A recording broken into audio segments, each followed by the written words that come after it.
So మీరు నిత్యం రోజు స్వామివారిని చూస్తుంటారు, అలంకరిస్తుంటారు. ఆ విగ్రహాన్ని చేత్తో తాకే అదృష్టం మీకు ప్రతిరోజు లభిస్తూ ఉంటుంది. అయితే స్వామివారి వెనుక భాగాన ఒక వెంట్రుకలు ఉన్నట్లుగా ఒకటి ఉందని ఐఏఎస్ ఆఫీసర్ రమేషన్ గారి పుస్తకంలో రాశారు. అది ఎంతవరకు నిజమంటారు? అంటే మీరు తప్ప ప్రధాన అర్చకులు, ఆ లోపలికి పోయి స్వామివారి సేవ చేసే అర్చకులు తప్ప మిగతా వాళ్ళు ఎవరు ఇది నిజము ఇది అబద్ధం అని చెప్పలేని పరిస్థితి. లేదు, ఇందులో చెప్పలేని పరిస్థితి ఏమీ లేదు. ఎందుకంటే స్వామివారిని వెనుకవైపు చూడగలిగిన వాళ్ళు అర్చకులు మాత్రమే. అర్చకులు కూడా ఆ సమయంలో స్వామివారి కైంకర్యం కోసం ఆ నియమాలతో పాటు వెళ్ళిన వాళ్ళు మాత్రమే స్వామివారి వెనుక వైపు వెళ్ళగలరు. అట్లాగే నేను అభిషేకం చేయడానికి వెళ్ళినప్పుడు స్వామివారిని ఆపాదమస్తకం చేత్తో తాకుతాను. స్వామివారికి వెంట్రుకలు అనేది లేవు, శిల్పంలో ఉంటుందంతే. శిల్పంలో ఉంది, కానీ సహజమైన కేశములు అనేవి స్వామివారికి లేవు.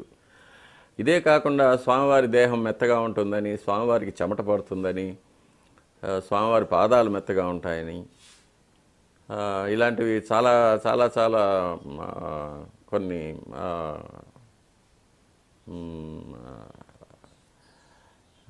కొన్ని విషయాలు భక్తుల మధ్య చలిస్తూ ఉంటాయి. కానీ భక్తులు ఒక విషయం తెలుసుకోవాలి, స్వామివారి యొక్క రూపం అప్రాకృతం అంటారు. అప్రాకృతం అంటే ప్రకృతికి సంబంధపడనిది అని. ఎందుకంటే ఆయనకు జన్మ లేదు, దేహం లేదు, మరణం లేదు, ఏమీ లేదు ఆయనకి. కాబట్టి ఆయనకు మానవ సహజమైన కేశములు కానీ, చెమట కానీ, దేహం మెత్తగా ఉండడం కానీ, ఇవన్నీ ఆయనకు మనం ఆపాదించలేము. ఎందుకంటే ఇవన్నీ కూడా అశాశ్వతమైనవి. మానవ దేహం అశాశ్వతం, పంచభూతాల్లో కలిసిపోయేది. కాబట్టి వెంట్రుకలు అనేది కూడా కెరటిన్ అనే సబ్స్టెన్స్తో తయారు చేయబడిన ఒక సెల్ గ్రోత్, అది సైంటిఫిక్గా. కాబట్టి అవన్నీ కూడా మానవ దేహానికి సంబంధపడినవి. కానీ స్వామివారికి దేహం లేదు, అప్రాకృతం అంటారు. కాబట్టి అది స్వామివారికి ఆపాదించడం మన మౌఢ్యం. అంటే రమేష్ గారు రాసింది మానవులకు ఉండే వెంట్రుకలను కాదు, విగ్రహానికి వెనుక భాగంలో వెంట్రుకల లాగా అది ఉంది స్వామివారికి. ఇప్పుడు మనకు మామూలుగా ముఖబింబం ఉంది, నేత్రాలు ఉన్నాయి, నాసిక ఉంది, అద్భుతమైన ఒక చిరునవ్వు మొహం మీద, అందమైన సుందరమైన పెదాలు ఉంది, కర్ణభూషణాలు ఉన్నాయి, చతుర్భుజాలు ఉన్నాయి, గోళ్ళు ఉన్నాయి, పాదాలు ఉంది, హస్తంలో రేఖలు ఉన్నాయి, దైవికమైన రేఖలు, మానవ సహజమైన రేఖలు కావాలి. ఇలాంటివన్నీ ఉన్నాయి. అవన్నీ కూడా శిల్పంలో సహజంగా ఏర్పడినవి. అవి స్వామివారి యొక్క దేహం స్వయం వ్యక్తం అంటారు. శిల్పులు చెక్కిన దేహం కాదు, స్వయంగా స్వామివారు వచ్చి నిలిచిన అప్రాకృతమైన దేహం. కాబట్టి అది ఆ స్వామివారి యొక్క మూలబింబం దేనితో తయారు చేసిందని కూడా మనకు తెలియదు, మనం చెప్పలేం. మామూలు శిలాబేరం లాంటిది కాదు అది. శిలాబేరమో, సుధాబేరమో, దారుబేరమో అట్లాంటివి కాదు. అది శాలగ్రామ శిలాస్వరూపమని ఆగమశాస్త్రం చెప్తుంది. కాబట్టి స్వామివారికి వెనుక వైపు, ముందరికన్నా వెనుక వైపు నుంచి స్వామివారు చాలా అందంగా ఉంటారు. కాకపోతే ఎవరు చూడలేరు. స్వామివారికి వెనుక శిరశ్చక్రం ఉంటుంది. శిరశ్చక్రం కింద మెడ వరకు వంపులు తిరిగిన వెంట్రుకలు, చివరిగా ఉంగరాలు ఉంటాయి. ప్రళంబ యజ్ఞోపవీతం ఉంటుంది, కౌపీనం ఉంటుంది స్వామివారికి, మన కౌపీనం. తరువాత చేతిలో ఉన్న బాజీబందులు, మెడలో ఉన్న కంటె, చిన్న కంటె, పెద్ద కంటె, వీటన్నిటినీ కట్టిన పట్టు దారాల యొక్క కుచ్చులు కూడా ఉంటాయి స్వామివారికి. అంత చాలా అందంగా ఉంటారు స్వామివారు. వెనుక వైపు నుంచి ఆ చతుర్భుజాలు ఇంకా గంభీరంగా కనిపిస్తాయి, చాలా బాగుంటారు. స్వామివారికి శుక్రవారం మాత్రమే అభిషేకం చేయడంలో ఏమైనా ప్రత్యేకత ఏముంది స్వామి? వారంలో ఒకరోజు చేయాలి, అది శుక్రవారంగా చేస్తున్నాం. అంటే కొన్ని ఆలయాల్లో మంగళవారం చేస్తారు, సోమవారం చేస్తారు, అంటే ఈ ఆలయానికి ప్రత్యేకంగా అంటే శుక్రవారం చేయడం వల్ల ప్రత్యేకత ఏముంది? ఆగమాల్లో శుక్రవారం చేయాలనే ఉందా, లేదు మామూలుగా మనము ఆలయ నిబంధనలు లేకుంటే మన సౌకర్యం కొద్దీ పూర్వకాలం నుంచి ఏమన్నా ఆ రకంగా ఏమన్నా ఫిక్స్ చేశారా? వారంలో ఒకరోజు స్వామివారికి అభిషేకం చేయాలి. అభిషేకం చేయాలంటే స్వామివారికి చాలా పెద్ద కార్యక్రమం. ఎందుకంటే స్వామివారు ధరించి ఉన్న తిరువాభరణాలన్నీ తీసేయాలి, పచ్చకర్పూర నామం తీసేయాలి, తర్వాత స్వామివారికి ఒళ్ళంతా పునుగు తైలకాపు చేయాలి, తర్వాత స్వామివారికి అభిషేకం చేయాలి. అభిషేకం చేసిన తర్వాత తిరిగి స్వామివారికి అలంకారం చేయాలి, తిరువాభరణాలన్నీ పెట్టాలి. ఇవంతా కూడా ఎక్కువ కాలం తీసుకునేది కాబట్టి వారంలో ఒకరోజు మాత్రం అభిషేకం పెట్టుకున్నాం. ఇందులో శుక్రవారం అనేది మహాలక్ష్మికి ప్రత్యేకమైనది. స్వామివారి వక్షస్థలంలో అమ్మవారు వ్యూహలక్ష్మి అనే ఒక ప్రత్యేకమైన రూపంలో ఉంటారు. అందుకే ఆయనకు శ్రీనివాసుడు అని పేరు. అందుకే స్వామివారికి ఇక్కడ అమ్మవారి విగ్రహం సపరేట్గా ఎక్కడా లేదు, సన్నది లేదు. స్వామివారిది ఏకబింబం, ఏకబేర అర్చన. ఇక్కడ స్వామివారికి పరివార దేవతలు వీళ్ళంతా కూడా తర్వాత ఏర్పడ్డారు, కానీ స్వామివారు మాత్రం ఎప్పుడు ఏకాంతంగా దుర్గమమైన అరణ్య ప్రాంతంలో ఎవ్వరికీ చేరరాని చోట స్వామివారు వెలిశారు. ఇంకా అది వేరే స్టోరీ ఉంది.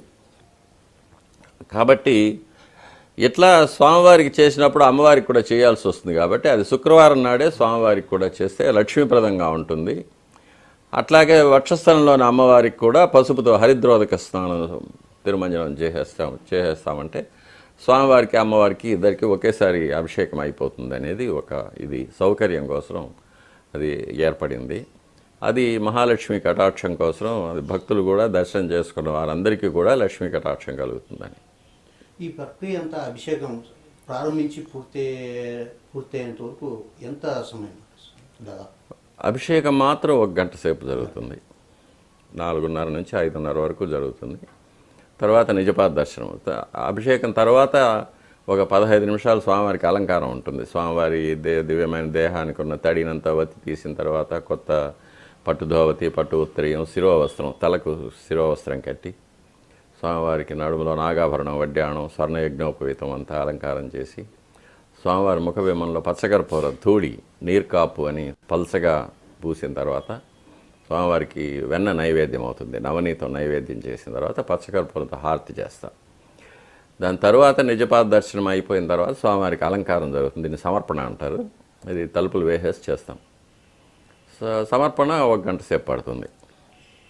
ఎందుకంటే స్వామివారికి ముందు తిరువణకాపు చేయాలి. దాదాపు ఒక 750 గ్రాముల పచ్చకర్పూరాన్ని ధూళిగా చేసి దాంతో అట్లా డ్రై పౌడర్ స్వామివారి ముఖబింబంలో వేస్తే అది నామంలాగా అంటుకుంటుంది. దాన్ని సరిగ్గా షేప్ చేసిన తర్వాత మధ్యలో కస్తూరి తిలకం, అది మధ్య నల్లగా వేణుపత్రాకృతి అంటే వెదురు ఆకు షేప్లో చేస్తారు దాన్ని చేసిన తర్వాత స్వామివారి ముఖానికి పునుగు తైలం లేపనం చేస్తే ఈ దీపాల కాంతికి అది తల మెరుస్తూ బుగ్గలంతా ఇదిగా కనిపిస్తూ ఉంటుంది, నవ్వినట్టుగా. తర్వాత స్వామివారికి వస్త్రాలు సమర్పణ చేసి తిరువాభరణాలు సమర్పణ చేస్తాం. తిరువాభరణాలు సమర్పణ చేసేటప్పుడు ఒక పర్టికులర్ ఆర్డర్ ఉంటుంది. ఫస్ట్ నడుములో సాదా వడ్డాణం, తర్వాత నాగాభరణం వడ్డాణం, తర్వాత గంటల మొలతాడు అనే దశావతార వడ్డాణం, తర్వాత సూర్యకఠారి, అందెలు, పాగడాలు కట్టిన తర్వాత మళ్ళీ సాలగ్రామ వస్త్రం, కటారి వస్త్రం, ఉత్తరీయం, దాని తర్వాత మళ్ళీ చిన్న కంటె, పెద్ద కంటె, పులిగోరు పథకం, యజ్ఞోపవీతం, గోపు, అష్టోత్తరహారం, లక్ష్మీహారం, చతుర్భుజ లక్ష్మీహారం, తులసిహారం, సాలగ్రామ హారాలు, అంతకుముందే కర్ణపత్రాలు, శంఖచక్రాల కవచాలు, కటిహస్తం, వైకుంఠహస్తం, నాగాభరణాలు ఇవన్నీ సమర్పణ చేసిన తర్వాత చివరిగా కిరీటం సమర్పణ చేయడం జరుగుతుంది. కిరీటం సమర్పణ చేసిన తర్వాత స్వామివారికి బంగారు పాదాలు పెట్టిన తర్వాత స్వామివారి వక్షస్థలంలో పైకి లోపల వ్యూహలక్ష్మి ఉండిపోతుంది. బంగారుతో చేసిన అమ్మవారి పథకం ఒకటి ఉంటుంది, పెద్ద పథకం. ఆ అమ్మవారి పథకానికి మళ్ళీ అభిషేకం చేస్తాం. అభిషేకం చేసి కొత్త పట్టు వస్త్రం కట్టి స్వామివారి మెడలో అలంకరించిన తర్వాత స్వామివారికి మళ్ళీ అప్పుడు నవనీతం ఆరగింపు చేసి కర్పూర హారతి చేస్తాం. తర్వాత ఇంకా తోమాల సేవ తర్వాత అర్చన, తర్వాత నైవేద్యం, శాతముర అవన్నీ జరుగుతాయి. ఇవి శుక్రవారం నాడు జరిగే కైంకర్యాలు ఇవి. అలంకారం 1 గంట సేపు పడుతుంది. స్వామివారికి లెక్కలేనన్ని ఆభరణాలు ఉన్నాయి. ఏ వారము ఏ అలంకరణ చేయాలా, ఏ హారాలు పెట్టాలా, ఏ కిరీటం పెట్టాలా అంటే అది మీరు నిర్ణయిస్తారా? అది ఎట్లా సిస్టమ్ ఎట్లా? అది మనం నిర్ణయించేది కాదు, స్వామివారి యొక్క కార్యక్రమాలు నిర్ణయిస్తాయి. ఇప్పుడు ఈరోజు శుక్రవారం, రేపు వచ్చే వారం శుక్రవారం వరకు గుడిలో ఎటువంటి విశేషాలు లేవు. కాబట్టి ఈరోజు మేమేం చేసాము, స్వామివారికి మామూలు బంగారు ఆభరణాలే, ఆకాశరాజు కిరీటము, మామూలు బంగారు శంఖచక్రాలు, కటిహస్తం, వైకుంఠహస్తం ఇవి పెట్టాం. సపోజ్ ఏదైనా ఒక ఆస్థానం పోయిన వారం తీసుకున్నాం. పోయిన వారం తీసుకుంటే పంచమి తీర్థం ఉండింది. కాబట్టి స్వామివారికి పోయిన శుక్రవారం విశేష తిరువాభరణాలు అంటే రత్నాలు చెక్కిన పతకాలతో కూడిన కిరీటం, రత్నాలు చెక్కిన శంఖచక్రాలు, రత్నాలు కటిహస్తం, వైకుంఠహస్తం ఇవి అలంకారం చేస్తాం. ఇవి కాకుండా సంవత్సరంలో 4 సార్లు దీపావళి ఆస్థానం, ఉగాది ఆస్థానం, ఆనివర ఆస్థానం, బ్రహ్మోత్సవం, వైకుంఠ ఏకాదశి ఈ 5 సమయాల్లో స్వామివారికి అతి విశేష తిరువాభరణాలు. అందులో స్వామివారి యొక్క వజ్రాల కిరీటం, పెద్ద కిరీటం పెడతాము. స్వామివారికి మామూలుగా రత్నాల శంఖచక్రాలు, కటిహస్తం, వైకుంఠహస్తం వస్తుంది. స్వామివారికి నడుము నుంచి పాదాల వరకు బంగారు పోత పోసిన పీతాంబరం, స్వర్ణ పీతాంబరం అది అలంకారం చేస్తాము. మకరకంఠి ఇలాంటివి అలంకారం చేస్తాం. రత్నాలు చెక్కిన సూర్యకఠారి, రత్నాలు చెక్కిన నాగాభరణాలు, రత్నాల కర్ణపత్రాలు ఇవన్నీ అది విశేష తిరువాభరణాలుగా అలంకారం చేస్తాం. అది మనకు శుక్రవారం నాడు అలంకారం చేసేటప్పుడు డిసైడ్ అయిపోతుంది వచ్చే వారంలో ఏమైనా ఉన్నాయా అని. చిన్న ఆస్థానాలు, చిన్న పండుగలు, చిన్న విశేషాలకన్నిటికీ ఒక రకమైన ఇది ఉంటుంది. పెద్ద విశేషాలకి వేరే రకమైన అలంకారం ఉంటుంది. గురువారం మాత్రం అసలు ఏం అలంకారం లేకుండా అట్లా పెట్టేస్తారు కదా, నేత్ర దర్శనం అనేది. అది గురువారం నాడు ఏం జరుగుతుందంటే సడలింపు అని చేస్తాము. అది శుక్రవారం స్వామివారికి జరగబోయే అభిషేకానికి ముందు ఏర్పాటు అన్నమాట. ఆ రోజు ఉదయం తోమాల సేవలో స్వామివారికి అలంకారం చేసిన పుష్పాలన్నింటినీ సడలింపు చేసేస్తాము. స్వామివారి పైన పుష్పాలు ఉండవు. తర్వాత స్వామివారి తిరువాభరణాలన్నీ కూడా తీసేస్తాము. స్వామివారికి బంగారు శంఖచక్రాలు, బంగారు కటిహస్తం, వైకుంఠహస్తం, స్వర్ణ యజ్ఞోపవీతం ఇవి మాత్రం ఉంటాయి. తిరుక్కోలం ఉంటుంది. మామూలు పీతాంబరం, పట్టు దోవతి కట్టుకుంటారు, పట్టు ఉత్తరీయం కట్టుకొని ఉంటారు. స్వామివారికి ముఖబింబంలో పచ్చకర్పూర నామం మామూలుగా మనం వేసేటప్పుడేమో ఈ కంటి కొలకులు కనిపించేటట్టు మాత్రం ఉంటుంది. కంటి అపాంగం అంటారు, దాన్ని అపాంగం అంటారు. అది కనిపించేటట్టు ముక్కు రంధ్రాలు బ్రీదింగ్ కోసం వదిలిపెట్టేటట్టు చేస్తాం అన్నమాట. గురువారం నాడు అది సగం సగం తీసివేసి స్వామివారి యొక్క నేత్ర కమలాలు కనిపించేటట్టుగా చేస్తాం. అది నేత్ర దర్శనం అంటారు. గురువారం రోజు స్వామి చాలా శక్తివంతంగా కనపడిస్తాడు. ఏదైనా కోరికలు కోరుకుంటే వెంటనే తీరుతాయని చాలామంది నేత్ర దర్శనానికి చాలా ప్రాధాన్యత ఇస్తుంటారు. అంటే దీంట్లో ఎంతవరకు నిజం ఉందంటారు? స్వామివారు ఎప్పుడూ శక్తివంతంగానే ఉంటారు, ఎప్పుడూ కోరికలు తీరుస్తూనే ఉంటారు. కాకపోతే మనకు స్వామివారి నేత్రాలను దర్శించడం మన అదృష్టం అంతే. అది మామూలుగా గురువారాన్ని మనం తెలుగు వాళ్ళం లక్ష్మీవారం అంటూ ఉంటాము. కాబట్టి లక్ష్మీవారంలో స్వామివారి యొక్క కంటి చూపు మన పైన పడితే మనకు ఐశ్వర్యాలు కలుగుతాయి అనేది ఒక నమ్మకం, అంత మాత్రం చేతి. కానీ ఆయన ఎప్పుడూ పవర్ఫుల్లే. స్వామివారి గర్భాలయం కింద విరజా నది అనేది ఒకటి ప్రవహిస్తూ ఉంది అనేది పురాణాల్లో ఉంది. మీకు ఎప్పుడన్నా ఆ రకమైన అనుభూతి కానీ, ఇక్కడ నది ఉంది అని ఒక ఫీలింగ్స్ కానీ కలిగిన సందర్భాలు ఏమైనా ఉన్నాయి?